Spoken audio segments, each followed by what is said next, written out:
That takes a mixture of power, balance, and cooperation from both competitors. I was legitimately afraid that someone was going to get hurt in this moment. Fucking awesome superplex.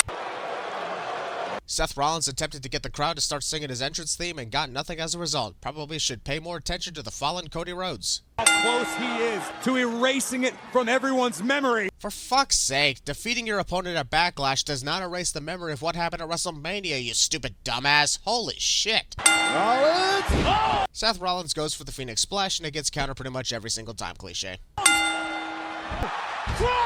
Holy shit, I gotta remove 5 cents for that moment. Perfectly timed counter from the Falcon Zero into a picture-perfect crossroads. This match stole the show and we're just getting started too.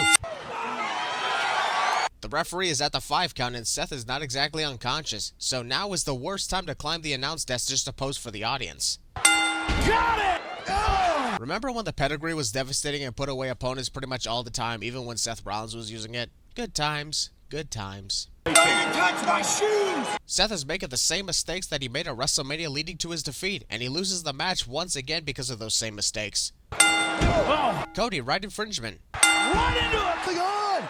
Seth Rollins got hit with a second crossroads. I repeat, a second crossroads, and somehow that did 0 damage to him. That is worth 10 cents for horrendous no-selling. Even though the phrase turnabout is fair play exists over here in the sins, we go by 2 wrongs don't make a right. So victory due to grasp at the tights is still a sin, good guy or bad guy. Not gonna lie, I love it when the audience gets involved with the entrance music, especially with that whoa section of Cody's theme song. WrestleMania Backlash is playing the same video package of Bobby Lashley that we previously saw at WrestleMania itself, because this event had only 6 matches and needed to fill in a lot of available time. Previously on WWE. I hope they reinforce the ring. That phrase would only be understandable if we didn't already see Omos fight Bobby Lashley at WrestleMania, where the ring was nowhere near close to destruction. The Nigerian Giant! Hearing Omos be referred to as the Nigerian Giant only makes me question what the hell happened to Apollo Crews, if I'm being perfectly honest. He takes up the entire walkway. That would have to be a tiny-ass walkway for Omos to take up the entire space. I get that he's over 7 feet tall, but it's not like he's the size of someone like Yokozuna. To the fan holding the I paid to see live sign, you're a dumbass. And to the guy holding the Land Before Time is better than the Lion King sign, go fuck your Actually, wait, he's right. Bobby Lashley had to quickly climb up the podium and pose because he missed his cue. You had one job, Bobby. Man, tonight is filled with delayed pyrotechnics. The build-up to this premium live event was lazy. That doesn't mean the pyro has to be too. If I were Bobby Lashley, I would look at MVP and not hesitate at all. The dude stabbed you in the back, literally with his cane. If you know he's there, just strike him and continue to attack Omos. Yeah, we see it, Omos. Bobby is too small. What I also see is you're too stupid to realize that stalling will cause Bobby to counter and take advantage of your distraction. Almighty. Oh! Snake eyes. Look at the big man. I'll take a sin off for this because that was actually a great tribute to The Undertaker by Omos with that snake eyes and big boot combination. For a guy his size, he actually moved almost as quick as The Undertaker did. Using his quickness. Bobby Lashley looked like he was attempting a spear, but then hesitated for reasons unknown. Please don't make this look as bad as your match at WrestleMania. Once again, going after him. Bobby Lashley wasting valuable time going after MVP, who didn't even distract him. Kinda reminds me of when Drew McIntyre lost to Bobby by getting distracted from MVP, literally not doing anything.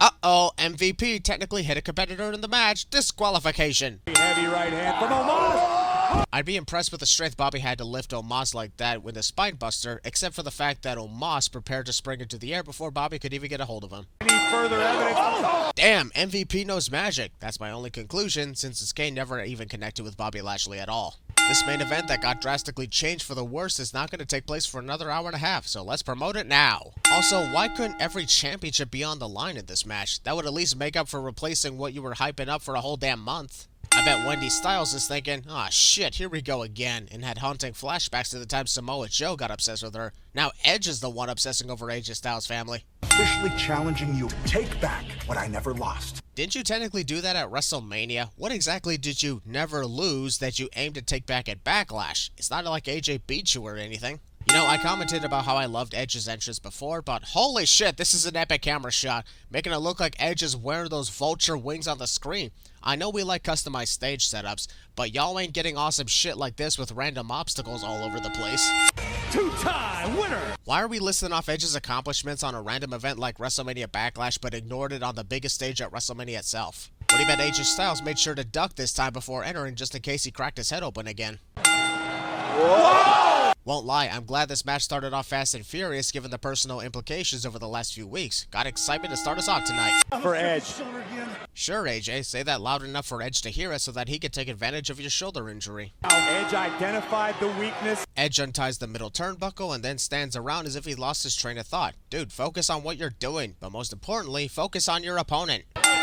Oh no. Oh! Ouch, that slingshot toss was actually brutal to watch. AJ's shoulder going into the ring post while his midsection collides with the steel stairs. What an intense moment. To himself! The way Edge looks after getting hit with the Pele kick is freaking awesome. Sometimes it's hard to tell if he's out of it or if that's just his natural look. And that's driving AJ Styles. Edge looked to get back to his feet, then reposition himself into the sitting position he was in earlier, likely because he realized he was supposed to remain where he was. Oops. The pain! Oh! AJ Styles couldn't lift up Edge because of his shoulder injury, but had no problem lifting up Edge literally 5 seconds later. WWE logic. He's thinking Styles Clash now got him on his shoulder! You literally couldn't do that a minute ago because of your shoulder problems that Edge targeted for the whole match. Did Edge's shoulder magically heal from sorcery? Hold this off! It's in! Got it! Earlier, AJ Styles couldn't pose like he normally does before attempting to lift Edge for the Styles Clash because the shoulder was pretty much destroyed. But here, he has no problem using his full strength to pull on Edge's legs and the calf crusher. This is Seth Rollins' level of no-selling injuries. Oh! Wrestler who exposes the metal on the turnbuckle tends to be the one who crashes into it, cliche. And Edge connected in the top of your screen. Because it was during a replay, the commentators don't show much emotion when Edge hits a spear out of nowhere. Replays downgrade the effectiveness of a finisher, apparently. Ringside! You gotta love the brain on Damian Priest. He is banned from ringside, but technically he is not at ringside, so where he's standing right now is 100% legal. And once again, it's AJ's own fault that he's getting distracted by Damian not doing anything. Damian Priest has... Whoops, Damian crossed the line. Disqualification. AJ Styles wins. Not gonna lie, Edge using a combination of a crossface and a sleeper hold is one of the coolest submissions I've seen in a long time, like being hung by a noose. Finally, something exciting for Rhea Ripley to be doing around here, instead of parading in worthless tag teams with Nikki ASH and Liv Morgan. Why are we showing this useless promo for Bianca Belair, one that we have already seen in previous Premium Live events? She's not even scheduled to be here tonight, just like every other champion in the company. Honestly, the I Quit stipulation should have been used for the WrestleMania match between Charlotte Flair and Ronda Rousey. At least then it would be entertaining instead of the crap we actually got. Also, Ronda Rousey gets a rematch despite not even being the champion at WrestleMania and losing clean to Charlotte Flair. This logic is so fucked up. Backlash is presented by... I've already skipped a shitload of commercials and now we gotta skip the advertisement. And then those CGI diamonds, CGI fell from the CGI sky and CGI killed everyone. With CGI, so that gets a CGI sin. Already a legendary career. I don't know if Charlotte Flair's career could qualify as legendary just yet. I get that she's won almost as many championships as her father, but the average amount of time she held 10 of those championships was less than a month. It'd be impressive if she won those 14 titles over the course of 20 years and held them for quite some time each. Ronda is making this scene look awkward by bouncing around in Charlotte's corner while the introductions are still in progress. What's Charlotte Flair counting for? Is she practicing her counting skills to become a referee in case wrestling doesn't work out in the future? Women have been... She said, get that microphone out of my face. Ronda Rousey clearly just said no, not get that microphone out of my face. Ronda Rousey claims that Charlotte Flair chops like an ass, as if there's a donkey in this universe that chops. At all. I'll ask Eddie Murphy his opinion. And that is not good news. List of things Ronda Rousey needs to work on. Number 1, do better at promo skills or get a manager. Number 2, stop monologuing about what you're going to do all the damn time. Funny, you should mention... Stop taunting Charlotte and just fucking hit her with a kendo stick. Holy shit. Since we were close by Star Wars Day, Charlotte Flair chose to channel her inner Asajj Ventress by pulling out dual lightsabers. Also, there are kendo sticks just waiting back there for someone to use. Charlotte just briefly disappeared behind the screen and reappeared within seconds. Back in the stage! Sorry, Rhonda, but if you're trying to channel your inner Ahsoka Tano, you gotta hold one of the kendo sticks backwards. Other than that, you're looking great. May the fourth be with you! I love Pat McAfee. Alright, you see this guy's sign right here? This is an 87 Rhonda. How dare you! To those who don't know, that's a reference to a quote from the 2006 comedy film Employee of the Month, where Dax Shepard got pissed off at someone hitting his 81 Honda. Love the creativity of this dude's sign. Well, that didn't end up working out for you, right, Charlotte? Probably should have unwinded the cord from the camera before throwing it to Rhonda. I would have laughed and even removed a sin if Discount Eva Marie over there accidentally fell forward over the hockey barricade and collapsed to the floor. Is that the Fiend in the front row? Pat McAfee must be bored out of his mind to be observing the fans and commenting on what cosplayers he sees at ringside. Many of us figured Ronda Rousey wouldn't quit, but I will admit I was getting concerned during this moment when Charlotte Flair had the figure 8 leg lock cinched in. Ronda sold the pain very well. Happy Mother's Day. Happy Mother's Day, which immediately translates to finish my stupid ass off because I can't seem to do it myself. I was hoping you'd say that, bitch. Is bitch like Ronda's favorite word to say or something? I swear she said that like 10 times throughout this match. God, look at the arm! Look at the arm! The way Charlotte screamed before saying I quit really sold the awesome ending to this match. The feud may have been dead, but at least it ended in a great way. I'm going to show him at WrestleMania. The fact that WWE had to use footage of crowd reactions from a decade ago really shows that the present-day crowd had little to no interest in this feud between Happy Corbin and Madcap Moss. Jesus, y'all desperate or something? There's a lot of crazy feuds going on right now, from Kevin Owens wanting to prove that Ezekiel was actually Elias, to Bianca Belair feuding with Sonya Deville, and even Shinsuke Nakamura wanted to get his hands on Roman Reigns. Yet WWE took a look at Happy Corbin versus Madcap Moss and figured this is the PLE-worthy match. This big bald doofus. Hey, you don't say that shit about Happy manners, Pat. That was not respectful. Please be kind next time, good sir. Pat, he's a former United States champion. He is? Oh, yeah, right. He once was United States champion back in 2017, then proceeded to not win any championships of any kind after that. Sorry, I forgot. WWE accidentally promoting AEW wrestler Hook by zooming in on the Hook t-shirt with every punch Happy Corbin delivers to Madcap Moss on the barricade. Oh, here we go. Don't you shush me. That's Chad Gable's job.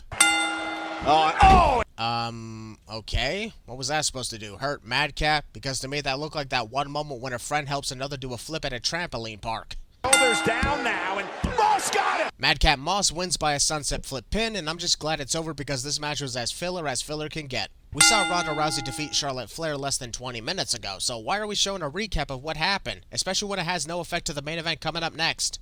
6-man tag team match coming up next with nothing at stake. If the plan was never for the tag team titles to be in a winners take all match tonight, then why did you promote it as such over the last 3 to 4 weeks? Also, if we wanted to keep a short amount of matches on the pay-per-view card, then how about this? Take out the Bobby vs. Omos match and the Happy vs. Madcap match, have the Usos take on RK Bro for their tag team titles, and Roman Reigns taking on Drew McIntyre for the Universal title. Ta-da! Look out!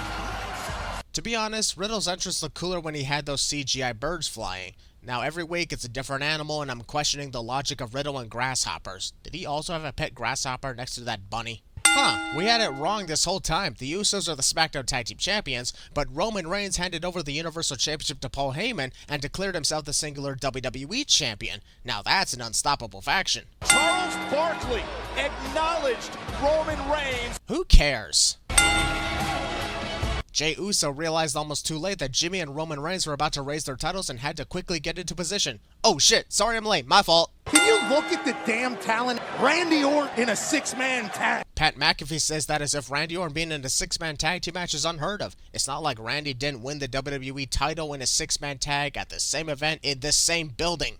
Also, Pat McAfee admires the amount of talent in the ring, but only mentions Randy Orton's name and then moves on to the next subject. What a dick. Now, will it happen in a match tonight? We're gonna. The bell rings when all 6 wrestlers are in the ring, so I guess for now everyone is legal in the match. Go wild, boys. Randy Orton looking to steal Drew McIntyre's sword, which makes even Drew say, dude, what the hell do you think you're doing? Randy Orton never got along with anybody. Michael Cole says that he followed Randy Orton's entire career up to this point, then proceeded to say the bullshit statement of how he never got along with anybody.